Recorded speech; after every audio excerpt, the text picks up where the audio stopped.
Alors, une question maintenant de Sophie. Il reçoit toujours son courrier sur scène. Professeur, que pensez-vous du paprika? L'absurde, fonds de commerce de François Rollin. Mais de nouvelles questions sont toutefois plus polémiques, comme un écho à l'actualité. Peut-on dire qu'il y a en France un problème d'immigration?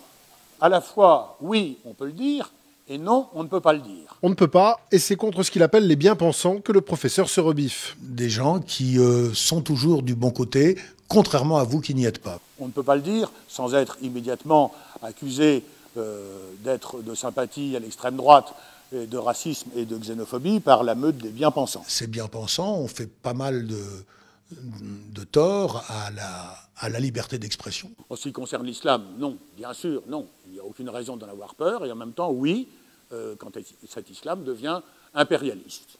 12 vers comme un hommage aux victimes des frères Kouachi. Même s'il a écrit ce spectacle avant les tragiques événements, Rollin n'a pas attendu pour être Charlie. La liberté d'expression, elle est encadrée par la loi. Non, je ne risque pas de dériver vers Zemmour parce que je sais où je ne veux pas aller. Faire réfléchir, c'est l'objectif de Rollin, qui était proche de T-News, un des dessinateurs du journal satirique. Comme eux, pas question d'avoir peur. Mon T-News, ben non, il n'avait pas peur parce que s'il commençait à se poser cette question-là, il était tout perdu. Qu'est-ce qu'il allait faire alors?